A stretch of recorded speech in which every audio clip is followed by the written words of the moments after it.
Hello बच्चों।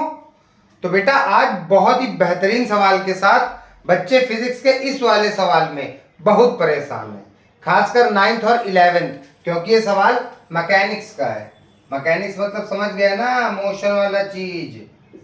और सवाल ये है कि कोई बेटा ये ए से बी डिस्टेंस है, यहां से कोई कार चलना शुरू करती है 60 किलोमीटर प्रति घंटा, 60 किलोमीटर पर आवर की स्पीड से कोई कार चलना शुरू करती है बी तक, और फिर बी से ए तक आती है 40 किलोमीटर प्रति घंटा की रफ्तार से। समझ गए क्वेश्चन? रिटर्न जर्नी वाला है। ए से बी गई कार, तब कार की रफ्तार थी 60 किलोमीटर प्रति घंटा, और जब बी से ए आई तब उसकी रफ्तार कितनी थी? 40 किलोमीटर प्रति घंटा। समझ गए? तेजी में गया, धीमे में आया थोड़ा। यहां पे पूछा जाता है फाइंड, फिर मार्कर मर गया ना, फाइंड एवरेज स्पीड। आओ भैया, एवरेज स्पीड निकालना है। एवरेज स्पीड का फॉर्मूला क्या होता है? Total distance upon total time. चलो भैया निकालते हैं टोटल डिस्टेंस। अरे भैया हमको तो डिस्टेंस भी नहीं पता कि कितने दूर गया और फिर कितना आया। चलो डिस्टेंस को x मान लेता हूं। क्या मान लेता हूं? x की। मान लो यहां से यहां तक की डिस्टेंस कितनी है? x है। तो ये x गया और x ही आया, मतलब x प्लस x टोटल कितना चला? 2x। तो टोटल डिस्टेंस तो हो गया 2x। अब टाइम की बात आई, और ये टाइम का फैक्टर इस क्वेश्चन में बहुत परेशान करता है कि भैया टाइम कहां से निकालें। भैया जाते समय का भी उसने टाइम नहीं बताया कि ए से बी पहुंचने में कितना टाइम लगा, बी से ए आने में कितना टाइम लगा। तो आओ बेटा मानता हूं जाते समय टाइम लगा t1 और आते समय टाइम लगा t2। तो टोटल टाइम कितना हुआ? t1 plus t2। आओ टोटल टाइम रख देता हूं, t1 प्लस t2।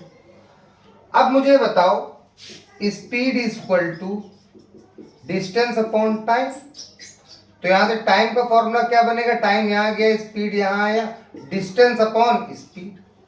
तो यही यहां पे वही चीज करते हैं, 2x अपॉन टाइम 1 में फॉर्मूला लगाता हूं डिस्टेंस अपॉन स्पीड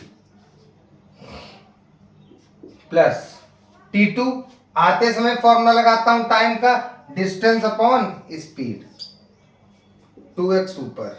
ये बताओ डिस्टेंस जाते समय कितनी थी? x। स्पीड जाते समय कितनी थी? 60 प्लस आते समय डिस्टेंस कितनी थी? x। स्पीड कितनी थी? 40। ये बहुत ही कंसेप्ट है यहां पे बेटा, ये चीज तुम समझे ना। टाइम का फॉर्मूला क्या होता है? Distance upon speed. जाते समय का टाइम मैंने क्या मानता? t1, मतलब जाते समय का डिस्टेंस और जाते समय की स्पीड, और दूसरा टाइम था t2 आने वाला। तो आने समय का डिस्टेंस और आते समय की स्पीड। अब सॉल्व करते हैं इसे।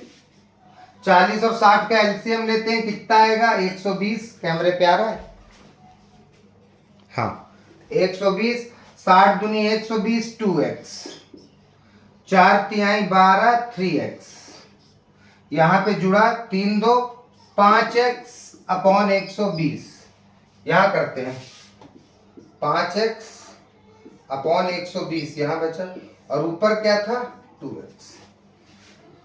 तुम्हें पता है क्या होगा? ये यहां मल्टीप्लाई हो जाएगा जाके, तो 2x इंटू 120 और नीचे क्या बचा? 5x। समझे बात?